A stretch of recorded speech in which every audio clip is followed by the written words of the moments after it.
السلام عليكم ورحمة الله وبركاته. الحمد لله رب العالمين وصلى الله وسلم وبارك على نبينا محمد وآله وصحبه أجمعين وأشهد أن لا إله إلا الله وحده لا شريك له وأشهد أن محمدا عبده ورسوله صلى الله عليه وعلى آله وأصحابه وسلم تسليما كثيرا أما بعد. Chers croyants, nous voici déjà dans la 10e intervention par la grâce d'Allah subhanahu wa ta'ala de cette série visant à méditer les sagesses et les enseignements que l'on peut tirer de ce qui nous arrive actuellement. Et ceci en soi est un signe d'Allah subhanahu wa ta'ala. Le fait de pouvoir jouir de la faculté de méditer les signes d'Allah subhanahu wa ta'ala et jouir de la raison saine nous permettant d'en faire sortir les sagesses et de les déduire, cela nous amène donc à parler de cette grande ibada, cette grande adoration délaissée ou ignorée par beaucoup de gens. On appelle cette ibada, cette adoration, at-tafakkur, la méditation. C'est une adoration qui ne demande aucun effort physique ni financier. Elle peut se faire à tout instant, à tout endroit. Ses fruits sont ô combien bénéfiques pour l'âme du croyant. Elle apporte l'apaisement du cœur, augmente la foi, elle purifie l'âme et elle est un des moyens permettant de connaître Allah subhanahu wa ta'ala en constatant l'effet de ses noms sublimes et ses attributs parfaits sur la terre qu'il a créée et sur l'ensemble de ses créatures, dont la beauté prouve la beauté de celui qui les a créées, dont la grandeur prouve la grandeur de celui qui les a créées, dont les détails prouvent la science de celui qui les a créés. C'est ainsi que, en méditant, l'on connaît Allah davantage, subhanahu wa ta'ala. Le Coran regorge de versets faisant la mention de la méditation tellement elle est nécessaire pour la vie des cœurs. En réalité, la réflexion et les pensées représentent la base de tout bien et tout mal. Ce qui pousse la personne à agir ou délaisser, à aimer ou détester, ce sont les pensées qui traversent son esprit. Le bonheur ou le malheur de chacun commence par la réflexion. Les meilleures réflexions sont celles rattachées à l'au-delà et aux moyens d'y arriver agréés par Allah Azza wa Jal, ainsi que les causes amenant à la perdition dans l'au-delà afin de s'en protéger. Ce sont les pensées les plus importantes pour la personne. Viennent après elles les pensées en relation avec les intérêts mondains et les moyens d'y parvenir, ainsi que les préjudices et les causes menant à la perte mondaine. Voilà autour de quoi tournent les réflexions des gens qui sont doués de raison. Et les meilleures de toutes ces réflexions sont les méditations sur les bienfaits d'Allah subhanahu wa ta'ala, ainsi que ses ordres, ses interdits, et les moyens menant à la connaissance de ses noms et attributs sublimes. Son livre, ainsi que la sunna de son prophète sallallahu alayhi wa sallam. Ainsi, si le serviteur pense à l'au-delà, à sa valeur et à son éternité, et s'il réfléchit à ce bas monde, à sa médiocrité et à son caractère éphémère, cela fera naître en lui le désir de l'au-delà et le délaissement de ce bas monde. Plus le serviteur réfléchit de cette façon, plus il fera tout ce qui est en son pouvoir pour tirer profit de son temps. Car la perte de temps est due à l'occupation de l'esprit par des pensées mauvaises ou inutiles. Quant aux pensées malsaines et mauvaises, elles sont à l'opposé de celles que nous venons de citer, puisqu'elles n'apportent aucun bien au serviteur. Elles sont même très souvent la cause de l'anxiété constatée chez les gens, chez un bon nombre de gens, de la tristesse, de l'inquiétude, des wasawis, des insufflations de shaitan, qui sont une cause ou une occasion se présentant à Iblis pour égarer la personne. Car l'égarement de la personne, chers croyants, commence par des réflexions qu'elle a eues. Et le cœur ne se vide jamais de pensées.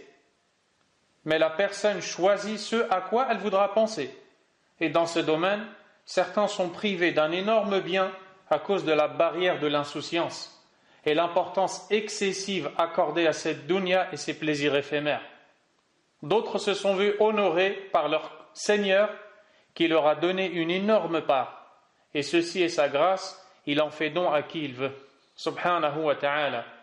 Après cette introduction présentative de ce sujet, très peu connu par beaucoup de gens, sachez, chers frères, chers croyants et croyantes, que l'une des premières choses faites par le prophète alayhi salatu wassalam, c'est justement la méditation.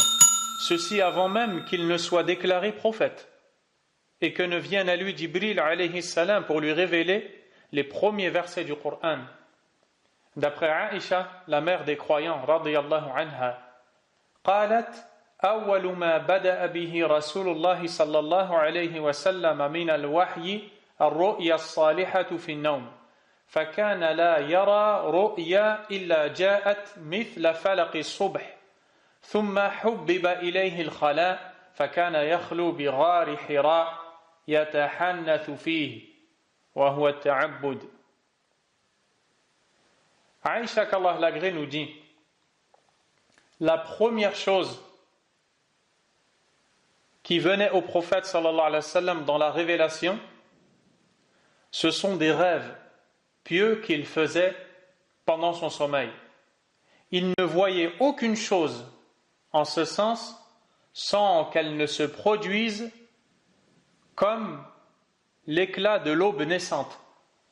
On lui a ensuite fait aimer l'isolation. Il s'isolait de son peuple, alayhi salatu wassalam, et se rendait dans la fameuse grotte appelée Hira, où il s'adonnait à l'adoration d'Allah Azza wa Jal. Et ceci se manifestait à travers la méditation de la création d'Allah subhanahu. Car le prophète sallallahu alayhi wa sallam n'était pas du tout en accord avec son peuple de polythéistes qui s'adonnaient à l'adoration des idoles. Mais il n'avait pas encore eu la révélation. Il n'était pas encore un messager, il ne connaissait pas le livre, alayhi salatu wassalam. Alors, il s'isolait de son peuple et méditait sur les signes d'Allah dans sa création, subhanahu wa ta'ala. Je vous invite maintenant à écouter quelques versets faisant la mention de la méditation sur des signes d'Allah, subhanahu, ou sur des bienfaits d'Allah et d'autres choses. Allah subhanahu wa ta'ala nous dit: Inna fi khalqis samawati wal ard wa ikhtilafil layli wan nahar la ayatin li ulil albab alladhina yadhkuruna Allaha qiyaman wa qu'udan wa ala junubihim wa yatafakkaruna fi khalqis samawati wal ard Rabbana ma khalaqta hadha batila subhanaka faqina 'adhaban nar ربنا إنك من تدخل النار فقد أخزيته وما للظالمين من أنصار. Dans le sens rapproché des versets, Allah subhanahu wa ta'ala nous dit: en vérité, il y a dans la création des cieux et de la terre, dans l'alternance de la nuit et du jour, des signes pour des gens doués de raison. Ceux qui, debout, assis et couchés sur leur côté, évoquent leur Seigneur, évoquent Allah et méditent sur la création des cieux et de la terre en disant: Ô Seigneur, tu n'as pas créé cela en vain, exempt sois-tu de toute imperfection, garde-nous du châtiment du feu. Seigneur, quiconque tu fais entrer dans le feu, tu le couvres vraiment d'ignominie. Et pour les injustes, il n'y a pas de secoureur. Dans ces versets, Allah subhanahu wa ta'ala a fait les éloges de ses serviteurs qui ont su méditer ses créatures. Cette méditation les a conduits à attester avec certitude que tout cela n'a pas été créé vainement. C'est impossible lorsque l'on constate le ciel, la terre, la perfection des créatures s'y trouvant, que cela soit créé inutilement, sans but. Dès lors qu'ils ont su cela et en ont témoigné, ils ont su qu'il en découle forcément qu'Allah tabaraka wa ta'ala nous a donné des ordres, des interdits. Il nous a promis une récompense et menacé d'une punition, subhanah. Et quand ils ont su que la création implique une récompense ou un châtiment, ils ont demandé à Allah subhanahu wa ta'ala de les épargner du châtiment. Voyez à quoi les amène la méditation des cieux et de la terre. À l'opposé de ces gens-là, il y a ceux qui ne méditent pas sur la création des cieux et de la terre, au sujet desquels Allah subhanahu wa ta'ala a parlé en disant « وَمَا خَلَقْنَا السَّمَاءَ وَالْأَرْضَ وَمَا بَيْنَهُمَا بَاطِلًا ذَلِكَ ظَنُّ الَّذِينَ كَفَرُوا فَوَيْلٌ لِلَّذِينَ كَفَرُوا مِنَ النَّارِ » Nous n'avons pas créé le ciel et la terre et tout ce qui existe entre eux vainement. C'est ce que pensent ceux qui ont mécru. Malheur à ceux qui ont mécru pour le feu qui les attend. Voyez ainsi la différence entre ceux qui savent faire marcher leur raisonnement sain, si bien qu'ils méditent les créatures d'Allah, ils en ressortent avec une croyance aqida, avec un attachement à Allah, avec la croyance au jour dernier, alors que ceux qui ne méditent pas, ils passent à côté des signes d'Allah sans les comprendre. Un autre signe, Allah subhanahu wa ta'ala nous dit إنما مثل الحياة الدنيا كماء أنزلناه من السماء فاختلط به نبات الأرض مما يأكل الناس والأنعام حتى إذا أخذت الأرض زخرفها وزينت وظن أهلها أنهم قادرون عليها أتاها أمرنا ليلا أو نهارا فجعلناها حصيدا كأن لم تغن بالأمس كذلك نفصل الآيات لقوم يتفكرون. Dans le sens rapproché du verset, Allah Azza wa Jal nous dit: la vie présente est comparable à une eau que nous faisons descendre du ciel. La comparaison qui va suivre est celle de la vie d'ici-bas à laquelle les gens sont tant attachés. La vie présente est comparable à une eau que nous faisons descendre du ciel et qui se mélange à la végétation de la terre dont se nourrissent les hommes et les bêtes. Puis, lorsque la terre prend sa parure et s'embellit, et que ses habitants pensent qu'elle est à leur entière disposition, notre ordre lui vient de jour ou de nuit. C'est alors que nous la rendrons toute moissonnée, comme si elle n'avait pas été florissante la veille. Ainsi exposons-nous les preuves pour des gens qui méditent. Voyez comment Allah subhanahu wa ta'ala a fait ressembler cette vie d'ici-bas qui a séduit les gens, qui a séduit la personne qui la désire au point d'avoir été trompée et penser qu'elle lui appartient. Et voici qu'elle disparaît subitement, comme si elle n'avait jamais existé, à l'image d'une terre sur laquelle descend la pluie. Ces végétations poussent et augmentent au fur et à mesure du temps, au point où la personne pense la posséder. Elle se sent riche, et voilà que cette terre est atteinte et finit par disparaître et devenir aride. Ainsi est la réalité de cette dunya, de cette vie d'ici-bas. Mais pour qui? Pour celui qui la médite. Quant à l'insouciant qui se détourne, les signes ne lui seront et ne lui sont d'aucune utilité. Un autre signe dont nous parle Allah subhanahu. Qala azza wa jal وأوحى ربك إلى النحل أن اتخذي من الجبال بيوتا ومن الشجر ومما يعرشون ثم كلي من كل الثمرات فاسلكي سبل ربك ذللا يخرج من بطونها شراب مختلف ألوانه فيه شفاء للناس إن في ذلك لآية لقوم يتفكرون. Dans le sens rapproché du verset ou des versets. Et voilà ce que ton Seigneur révéla aux abeilles. Prenez des demeures dans les montagnes, les arbres et les treillages que les hommes font. Puis mangez de toute espèce de fruits et suivez les sentiers de votre Seigneur, rendus faciles pour vous. de leur ventre sort un liquide, une liqueur aux couleurs variées, dans laquelle il y a une guérison pour les gens. Il y a vraiment là une preuve pour des gens qui méditent. Subhanallah. Dans ces petites créatures que sont les abeilles, qui ont été dirigées par celui qui les a créées vers différents arbres et endroits afin de butiner, et qui finissent par revenir dans leurs petites demeures que sont les ruches, ces ruches qui sont pourtant beaucoup plus stériles que ne le sont les blocs opératoires, d'après les témoignages des spécialistes.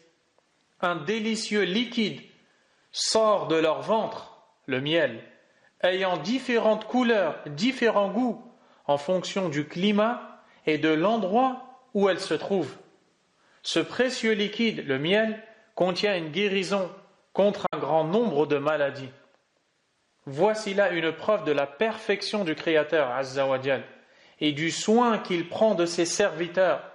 Il est donc le seul à mériter l'amour absolu, ainsi que l'adoration. Mais malheureusement, nous vivons dans cette époque d'insouciance où les gens, lorsqu'ils voient le miel, ne méditent pas tout cela. Ils se contentent de le goûter, de l'apprécier, de le consommer, voire même de le vendre. Wallahu al-musta'an. Ce n'est pas interdit, mais ne pas méditer sur ce signe d'Allah est un grand problème. Également, Allah Azza wa Jal nous dit أَوَلَمْ يَتَفَكَّرُوا فِي أَنفُسِهِمْ مَا خَلَقَ اللَّهُ السَّمَاوَاتِ وَالْأَرْضَ وَمَا بَيْنَهُمَا إِلَّا بِالْحَقِّ وَأَجَلٍ مُّسَمًّى وَإِنَّ كَثِيرًا مِنَ النَّاسِ بِلِقَاءِ رَبِّهِمْ لَكَافِرُونَ. N'ont-ils pas médité en eux-mêmes? Allah n'a créé les cieux et la terre et ce qui est entre eux qu'à juste raison et pour un terme fixé. Beaucoup de gens cependant ne croient pas en la rencontre de leur Seigneur. Allah subhanahu wa ta'ala appelle ici les détracteurs de son prophète sallallahu alayhi wa sallam à méditer sur eux-mêmes. Il y a certes en eux des signes permettant de connaître leur Créateur. Il nous a créés, nous les hommes, à partir de cette goutte insignifiante, ce liquide spermatique, qui est devenu une adhérence, puis un embryon, dans lequel va être insufflée l'âme. Il deviendra ensuite un bébé qui naîtra, un jeune garçon, un peu plus âgé, jusqu'à devenir vieux, puis finit par quitter cette vie. Pense-t-il qu'il a été créé de cette façon inutilement, et qu'il n'aura pas d'ordre à observer, ni d'interdit à délaisser? Il y a certes en cela un signe d'Allah. Pour cette raison, certains salafs, pieux prédécesseurs, disaient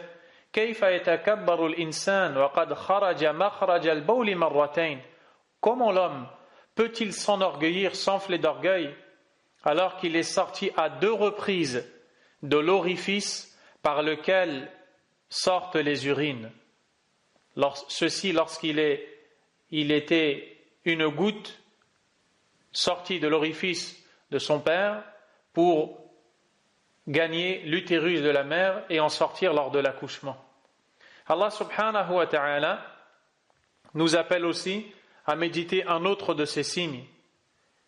Il nous dit subhanahu wa ta'ala Allahu yatawaffa al-anfusa hina mawtiha wallati lam tamut fi manamiha fayumsiku allati qada 'alayha al-maut wa yursilu al-ukhra ila ajalin musamma inna fi dhalika la'ayatin liqaumin yatafakkarun. Dans le sens rapproché du verset, Allah subhanahu wa ta'ala nous dit Allah reprend les âmes au moment de leur mort, ainsi que celles qui ne meurent pas au cours de leur sommeil. Il retient celles à qui il a décrété la mort, tandis qu'il renvoie les autres jusqu'à un terme fixé. Il y a certainement là des preuves pour des gens qui méditent. Ici, Allah subhanahu wa ta'ala nous informe de sa toute-puissance et de sa domination sur ses serviteurs, qu'ils soient en éveil ou endormis, vivants ou morts. Le sommeil est une petite mort pendant laquelle l'âme est reprise temporairement par Allah Azza wa Jal.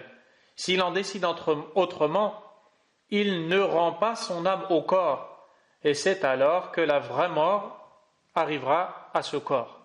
D'où l'importance de l'invocation du prophète Mohammed alayhi salatu wassalam, lorsqu'il nous dit إذا أوى أحدكم إلى فراشه فلينفض فراشه بداخلة إزاره فإنه لا يدري ما خلفه عليه ثم يقول باسمك ربي وضعت جنبي وبك أرفعه إن أمسكت نفسي فارحمها وإن أرسلتها فاحفظها بما تحفظ به عبادك الصالحين.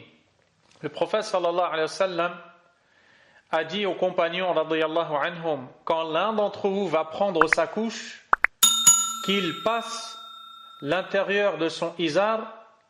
Le izar, c'est le pagne, c'est le vêtement qu'il portait sur le bas du corps, qu'il passe ce vêtement sur le matelas, comme s'il voulait enlever les poussières ou autres, car l'un d'entre vous ne sait pas ce qui s'y est posé, et qu'il dise, c'est-à-dire une fois après s'être couché, dire Bismika Rabbi wada'tu jambi, c'est en ton nom, ô Seigneur, que j'ai couché mon flanc, wa bika arfa'u, et c'est en ton nom que je le lèverai.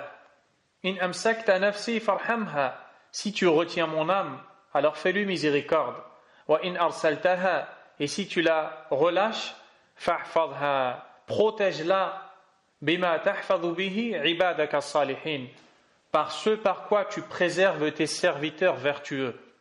Qu'est-ce qui amène le prophète alayhi salatu wassalam à prononcer et enseigner une telle invocation, si ce n'est la méditation de ce signe qu'est le sommeil, qui ressemble à une mort mineure. Ainsi, la méditation nous emmène à invoquer Allah subhanahu wa ta'ala.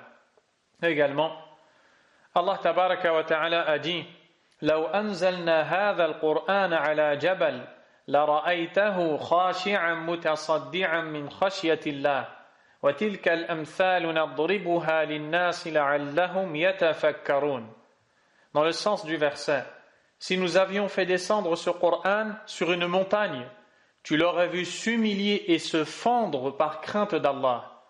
Et ces paraboles, nous les citons aux gens afin qu'ils méditent. L'effet du livre d'Allah, Al-Qur'an, sur un cœur qui médite, qui le lit et le comprend, est indéniable. S'il était descendu sur cette créature inerte qu'est la montagne, elle se serait fendue. Cela montre que les cœurs insouciants au rappel d'Allah, subhanahu wa ta'ala, sont plus durs que les montagnes, et cela suffit comme châtiment. Ceci car les exhortations du Coran sont les meilleures exhortations. Ce livre contient tout le bien de l'homme, ici-bas et dans l'au-delà. Il a détaillé et exposé ces signes et versets afin que les doués de raison méditent. D'autres versets, il y en a beaucoup plus que ce que nous avons cité, traitent de la méditation des signes d'Allah subhanahu wa ta'ala.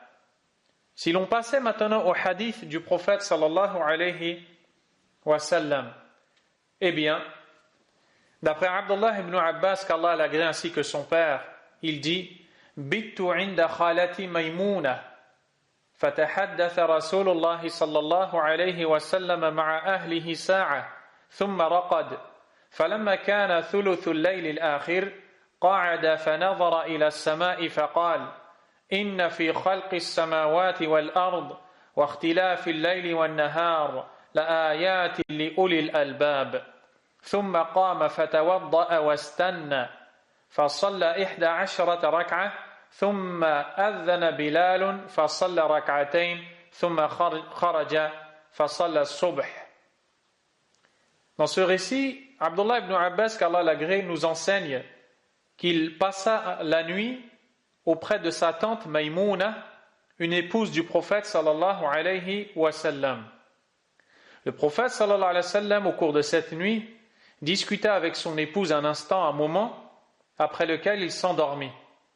Quand vient le dernier tiers de la nuit, le prophète sallallahu alayhi wa sallam se mit en position assise, regarda le ciel avec méditation et il dit, il y a certes dans la création des cieux et de la terre, l'alternance de la nuit et du jour, des signes pour des gens doués de raison. Il se leva ensuite, accomplissa les ablutions utilisa le siwak pour nettoyer ses dents et pria 11 unités de prière, alayhi salatu wassalam, jusqu'à la prière du Fajr. Également, on a beaucoup de récits dans le domaine de la méditation, notamment Amir al-Mu'minin, Omar ibn Abd al-Aziz, rahimahullah, qui fut surnommé le 5e calife, cet homme pieux, vertueux, savant, ascète, ce gouverneur juste et droit. Baka yawman bayna ashabih, fasu'ila an al-buka. Il fut surpris en train de pleurer, en compagnie des gens qui l'entouraient. On l'interrogea sur la raison de ses pleurs. Voyez ce qu'il répondit. فقال فكرت في الدنيا ولذاتها وشهواتها فاعتبرت منها بها ما تكاد شهواتها تنقضي حتى تكدرها مرارتها ولئن لم يكن فيها عبرة لمن اعتبر إن فيها مواعظ لمن ادكر. Il dit, j'ai médité sur la vie d'ici-bas, ainsi que ses passions et ses plaisirs, et j'en ai tiré des leçons, parmi lesquelles ces plaisirs ne s'arrêtent jamais. Lorsque l'on en termine un autre arrive. Ces plaisirs ne s'arrêtent jamais jusqu'à finir par être souillés. Cette vie d'ici-bas est en réalité souillée par ces plaisirs. Et il y a certes en eux des leçons pour quiconque voudrait les tirer et une exhortation pour quiconque voudrait se rappeler. La femme de Abu Darda, qu'Allah les agrée, a été interrogée par Abdullah ibn Utba qui dit « Sa'altu Darda » j'ai interrogé Darda Ma kana afdalu ibadati Abi Darda. Quelle était la meilleure adoration faite par Abu Darda qui était un des connaisseurs du livre d'Allah et de ses enseignants, subhanahu wa ta'ala. Quelle est la meilleure adoration que cet homme qui connaissait bien le livre d'Allah faisait? Elle répondit At-tafakkur wal-i'tibar. C'est la méditation et la réflexion qui fait tirer des leçons. Également, d'après Amir ibn Abd Qais, il dit سمعت غير واحد ولا اثنين ولا ثلاثة من أصحاب محمد صلى الله عليه وسلم يقولون إن ضياء الإيمان أو نور الإيمان التفكر. Amir ibn Abd Qais, un des pieux prédécesseurs, dit j'ai entendu plus d'un, plus de deux et plus de trois parmi les compagnons du prophète Mohammed alayhi salatu wassalam dire certes la lumière de la foi, la resplendissance de la foi se manifeste dans la méditation. Al-Hassan al-Basri rahimahullah a dit inna min afdalil amal al-wara' wa at-tafakkur, fait partie des meilleures actions le fait de renoncer par prudence à ce dont on n'a pas besoin et la méditation. Abu Sulayman ad-Darani rahimahullah a dit inni la akhruju min manzili fama yaqa'u basari ala shay'in illa ra'aytu lillahi fihi ni'mah wa liya fihi ibrah. Chaque fois que je sors de ma maison, mon regard ne se pose sur aucune chose sans que je n'y vois un bienfait d'Allah subhanahu wa ta'ala et une leçon à en tirer. L'imam Ibn al-Qayyim rahimahullah a dit أنفع الدواء أن تشغل نفسك بالفكر فيما يعنيك دون ما لا يعنيك. Et je vous invite à bien méditer ces paroles. Le remède le plus efficace consiste à ce que tu occupes ta personne, ton esprit et tes pensées dans ce qui te concerne, en délaissant ce qui ne te concerne pas, ce qui ne t'est pas utile, qui ne te concerne pas. فَالْفِكْرُ فِي مَا لَا يَعْنِي Babu kulli shar. Penser à ce qui ne te concerne pas est la porte ouverte à tous les maux. وَمَنْ فَكَّرَ فِيمَا لَا يَعْنِيهِ فَاتَهُ مَا يَعْنِيهِ. Et quiconque occupe son esprit et ses pensées dans ce qui ne lui est pas utile, dans ce qui ne le concerne pas, va perdre ce qui le concerne. وَاشْتَغَلَ عَنْ أَنْفَعِ الْأَشْيَاءِ لَهُ بِمَا لَا مَنْفَعَةَ لَهُ فِيهِ. Il sera alors distrait des choses les plus utiles pour lui par les choses qui sont pour lui inutiles. فَالْفِكْرُ وَالْخَوَاطِرُ وَالْإِرَادَةُ وَالْهِمَّةُ أَحَقُّ شَيْءٍ بِإِصْلَاحِهِ مِنْ نَفْسِكَ. Les pensées, les réflexions, les envies d'agir et autres sont les choses en toi qui sont le plus en droit d'être réformées.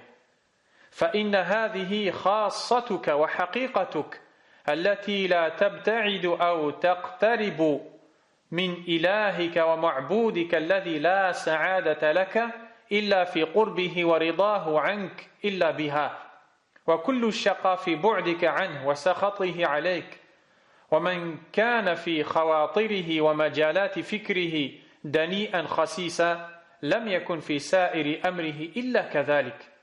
Ibn al-Qayyim rahimahullah, ce grand savant, nous dit que les pensées, c'est ce qu'il y a de plus proche en toi. Elles représentent la réalité de ce que tu es. C'est avec celle-ci que tu te rapproches ou t'éloignes de la divinité que tu adores, qui est Allah Azza wa Jal, ton Seigneur. Et il n'y a de joie ni de bonheur que dans la proximité avec ton Seigneur, subhanahu wa ta'ala. Et toute la tristesse réside dans l'éloignement de ton Seigneur. Et celui parmi les gens dont les pensées et l'esprit sont occupés avec des choses futiles et basses, eh bien il sera dans toutes les choses de sa vie ainsi.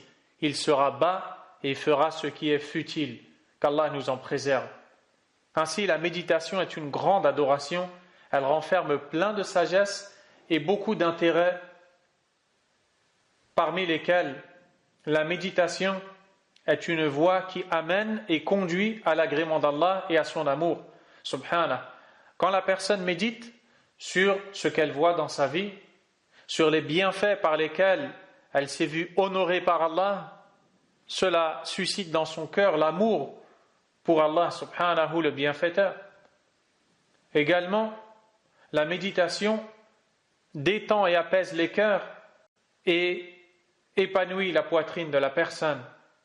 La méditation fait naître en la personne la crainte d'Allah, car si elle voit dans la créature, dans les créatures d'Allah, la puissance d'Allah, si elle voit dans ce qui se passe à titre d'exemple, ce qu'Allah a fait et a décrété par sagesse parfaite, le nombre de personnes tombées malades, le nombre de personnes qui nous ont quittés et peut-être qui vont nous quitter, et que, comme nous l'avons vu précédemment dans une intervention, cela est dû très souvent à la désobéissance de l'homme, eh bien ça fait naître la crainte d'Allah et donc l'envie de lui obéir.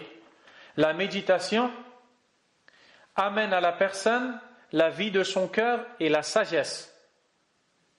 La méditation fait que la personne tire beaucoup de leçons dans sa vie.